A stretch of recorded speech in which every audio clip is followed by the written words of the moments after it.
Perkenalkan, nama saya Mezia Indrana dengan NPM 2018 1450 993 dari S6G. Di sini judulnya tentang analisis kualitas pelayanan, fasilitas harga, dan lokasi yang mempengaruhi keputusan tamu menginap di Hotel Fiducia Otista. Bab satunya, latar belakang usaha perhotelan merupakan usaha yang bergerak di bidang jasa yang menyediakan pelayanan jasa atau servis kepada tamu yang menginap. Hotel merupakan suatu bentuk usaha yang menyediakan pelayanan jasa penginapan serta menyediakan makanan dan minuman sehingga bergantung terhadap kualitas pelayanan untuk mencapai kepuasan konsumen. Dalam menjalankan bisnis perhotelan, untuk mencapai keuntungan yang maksimal akan sulit dicapai jika tidak menjalin hubungan yang baik dengan pelanggan. Ketersediaan akomodasi merupakan bagian yang tak terpisahkan dari kegiatan industri pariwisata. Bentuk layanan yang disediakan dalam aktivitas bisnis, baik berupa restoran, tempat tidur, fasilitas pertemuan, dan fasilitas lainnya, merupakan bentuk layanan fasilitas akomodasi. Perkembangan fungsi hotel diikuti dengan semakin menajamnya persaingan di antara perusahaan-perusahaan jasa perhotelan. Perkembangan kegiatan jasa juga menjadi salah satu penyebab barometer pertumbuhan ekonomi suatu wilayah. Hotel Fiducia adalah nama perhotelan. Hotel Fiducia merupakan hotel yang melayani tamu lokal maupun internasional sejak tahun 1998. Letak lokasinya yang strategis di jantung kota Jakarta metropolitan yang lebih besar sehingga menjadikan pilihan utama para wisatawan dalam memilih penginapan tempat beristirahat baik sehabis berlibur atau adanya kepentingan pekerjaan. Hotel Fiducia memiliki cabang, salah satu cabang yaitu Hotel Fiducia Otista. Hotel ini berlokasi di Jalan Raya Oto Iskandar dengan tipe kelas Melati. Oleh karena itu, dengan melihat fakta bahwa semakin banyaknya persaingan bisnis di bidang perhotelan, maka saya tertarik untuk menganalisis kualitas pelayanan dan fasilitas yang diberikan perusahaan kepada pelanggan. Penelitian ini perlu dilakukan agar dapat diketahui dengan jelas mengenai faktor yang mempengaruhi keputusan tamu menginap di hotel. Berdasarkan penelitian di atas, maka saya mengadakan penelitian dengan judul Analisis Kualitas Pelayanan, Fasilitas, Harga, dan Lokasi yang mempengaruhi keputusan tamu menginap di Hotel Fiducia Otista. Identifikasi masalah. Berdasarkan latar belakang di atas, maka identifikasi masalahnya sebagai berikut. 1. Bagaimanakah yang dimaksud dengan kualitas pelayanan, fasilitas, harga, dan lokasi? Bagaimanakah penerapan kualitas pelayanan, fasilitas, harga, dan lokasi di Hotel Fiducia? Dan terakhir, bagaimanakah kualitas pelayanan, fasilitas, harga, dan lokasi yang mempengaruhi keputusan tamu menginap di Hotel Fiducia? Untuk batasan masalah, dengan adanya identifikasi masalah tersebut, maka perlu adanya batasan masalah. Dalam penelitian ini, agar fokus dalam penelitian yang dilakukan, yaitu membahas tentang kegiatan hotel yang berhubungan dengan kualitas pelayanan, fasilitas, harga, dan lokasi sehingga mempengaruhi keputusan tamu menginap di Hotel Fiducia Otista. Untuk rumusan masalahnya, berdasarkan batasan masalah yang telah diuraikan, maka masalah dalam penelitian ini dapat dirumuskan sebagai berikut.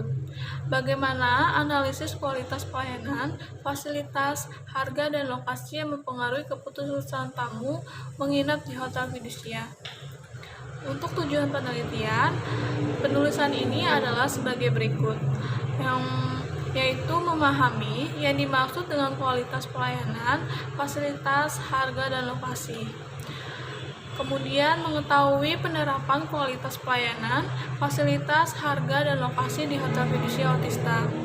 Dan terakhir, mengetahui seberapa efektifkah kualitas pelayanan, fasilitas, harga, dan lokasi sehingga mempengaruhi keputusan tamu menginap di Hotel Fiducia. Kegunaan penelitian. Penelitian ini diharapkan mampu memberikan manfaat antara lain bagi peneliti untuk menemukan jawaban atas permasalahan kualitas pelayanan, fasilitas, harga, dan lokasi yang mempengaruhi keputusan tamu untuk menginap di hotel fidusia. Bagi perusahaan dapat mengetahui bagaimana cara menambah jumlah tamu yang menginap sehingga hasil penjualan meningkat. Bagi pihak-pihak universitas yang turut membaca karya tulisan ini agar dapat menambah pengetahuan dan wawasan sesuai dengan topik yang dibahas. Bab 2. Landasan teori dan kerangka berpikir. Landasan teorinya yang pertama, pengertian hotel. Menurut Menteri Pariwisata dan Ekonomi Kreatif Republik Indonesia nomor PM.001/MPEK/2013, usaha hotel adalah usaha penyediaan akomodasi berupa kamar-kamar di dalam suatu bangunan yang dilengkapi dengan jasa pelayanan makanan dan minuman, kegiatan hiburan, dan fasilitas lainnya secara harian dengan tujuan memperoleh keuntungan. Untuk peranan hotel sangat berperan penting dalam pembangunan suatu negara. Yang pertama, meningkatkan industri rakyat. Yang kedua, menciptakan lapangan kerja. Yang ketiga, membantu usaha pendidikan dan latihan. Yang keempat, meningkatkan pendapatan daerah atau negara. Yang kelima, meningkatkan devisa negara. Yang keenam, meningkatkan hubungan antar bangsa. Untuk golongan hotel bintang adalah hotel yang telah memenuhi kriteria penilaian penggolongan kelas hotel bintang 1, 2, 3, 4, dan 5. Sedangkan hotel-hotel yang tidak memenuhi standar kelima kelas tersebut atau yang berada di bawah standar minimum disebut hotel non-bintang. Bagi hotel non-bintang yang telah meningkatkan fasilitasnya dapat mengajukan permohonan untuk dinilai sebagai hotel bintang. Kemudian dengan desain hotel. Desain hotel berbintang selain mempunyai pelayanan yang sangat baik, juga harus mempunyai desain dan konsep bangunan yang menarik. Desain dibangun dengan memperhatikan nilai estetika serta safety pada sebuah hotel. Desain hotel bertujuan untuk menghadirkan suatu suasana yang sebenarnya ingin diberikan kepada para tamu hotel. Yang kedua, kualitas pelayanan. Pengertian kualitas. Kualitas memiliki hubungan yang erat dengan kepuasan pelanggan. Kualitas memberikan suatu dorongan kepada pelanggan untuk menjalin suatu hubungan yang kuat dengan perusahaan. Pengertian pelayanan. Pelayanan merupakan suatu kegiatan atau urutan yang terjadi dalam interaksi yang dilakukan antara seseorang dengan orang lain. Pelayanan juga merupakan proses pemenuhan kebutuhan yang dilakukan melalui aktivitas yang dilakukan orang lain. Pengertian kualitas pelayanan. Kualitas pelayanan adalah tingkat keunggulan yang diharapkan dan pengendalian di atas tingkat keunggulan tersebut untuk memenuhi keinginan pelanggan. Menurut Ciptono tahun 2011. Jadi, dapat diambil kesimpulan segala bentuk aktivitas yang dilakukan oleh perusahaan harus sesuai dengan ekspektasi serta meningkatkan keunggulan suatu pelayanan untuk memenuhi keinginan dan harapan serta kepuasan pelanggan. Yang ketiga, ada fasilitas. Pengertian fasilitas menurut Suyanto tahun 2008, fasilitas adalah segala sesuatu yang dapat memudahkan dan memperlancar pelaksanaan suatu usaha, baik berupa benda maupun uang. Untuk jenis-jenis fasilitas, menurut Jayuli 2015, fasilitas hotel terdiri dari dua jenis, yaitu fasilitas pokok. Fasilitas pokok mencangkup kebutuhan pokok bagi tamu yang menginap, sehingga hotel harus menyediakan fasilitas yang dibutuhkan oleh tamu, misalnya dengan menyediakan akomodasi tempat tidur, rumah makan atau restoran, room service, maupun special function. Fasilitas pendukung. Fasilitas pendukung menurut Sulistiani 2015 sangat erat kaitannya dengan kebutuhan para tamu seperti kolam renang, hotel network, koneksi internet, dan transportasi. Indikator fasilitas. Indikator fasilitas menurut Mandasari 2011 terdiri dari 4 indikator, yaitu ruang kamar hotel yang nyaman, kemudian fasilitas ruang tunggu, kemudian tempat parkir yang memadai, dan terakhir kelengkapan fasilitas dalam dukungan aktivitas. Pengertian harga menurut Ciptono, harga merupakan sejumlah nilai yang ditukarkan konsumen dengan manfaat dari memiliki atau menggunakan produk atau jasa yang lainnya ditetapkan oleh pembeli atau penjual untuk suatu harga yang sama terhadap semua pembeli. Kemudian lokasi merupakan tempat melayani konsumen, dapat pula diartikan sebagai tempat untuk memajangkan barang-barang dagangannya.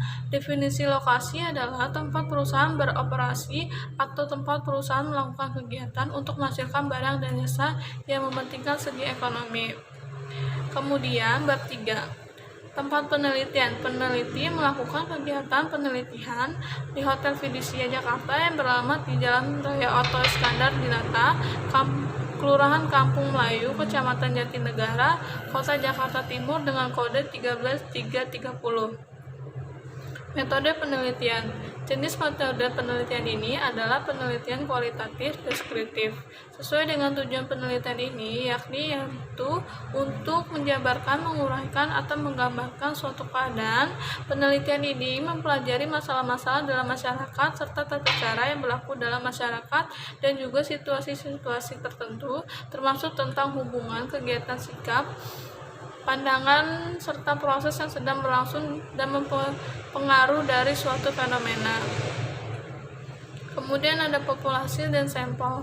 Populasi pada situasi sosial dan objek penelitian peneliti dapat mengamati secara mendalam aktivitas atau aktiviti orang-orang yang ada pada tempat tertentu. Dari pengertian tersebut, maka yang menjadi situasi sosial dalam penelitian ini adalah pelayanan yang dilakukan pihak hotel kepada pelanggan di Hotel Fiducia Otesta.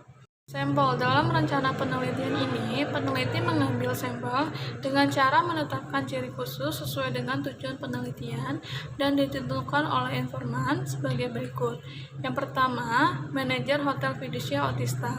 Manajer Hotel Fiducia Otista dapat menjadi informan yang tepat karena memiliki kendali dan mengetahui perkembangan di Hotel Fiducia Otista. Yang kedua, pelanggan Hotel Fiducia Otista. Pelanggan Hotel Fiducia Otista dapat menjadi informan yang tepat karena secara langsung menerima pelayanan yang diberikan di Hotel Fiducia Otista. Metode pengumpulan data. Yang pertama, ada data primer. Ini diperoleh secara langsung dari responden yang terdiri dari atas karyawan di Hotel Fiducia Otista dengan cara melakukan instrumen wawancara. Data sekunder. Data sekunder atau data tangan kedua adalah data yang diperoleh oleh pihak lain, tidak langsung diperoleh oleh peneliti dari subjek penelitiannya. Data sekunder yang dibutuhkan merupakan data-data yang diperoleh dari studi kepustakaan, perusahaan, jurnal, dan artikel. Data yang digunakan adalah dokumentasi. Instrumen penelitian. Dalam pengumpulan data-data peneliti menggunakan alat bantu yaitu pedoman wawancara digunakan agar wawancara yang dilakukan tidak menyimpang dari tujuan penelitian. Pedoman ini disusun tidak hanya berdasarkan tujuan penelitian, tetapi juga berdasarkan teori yang berkaitan dengan masalah yang diteliti. Berdasarkan keterangan tersebut, maka setiap dalam penelitian tersebut dilakukan untuk mendapatkan data dengan menelaah seluruh data yang ada dari berbagai sumber yang telah didapat dari lapangan dan dokumentasi pribadi, dokumen resmi, gambar dan foto dan sebagainya melalui metode wawancara yang didukung oleh dengan studi dokumentasi. Sekian, saya ucapkan terima kasih.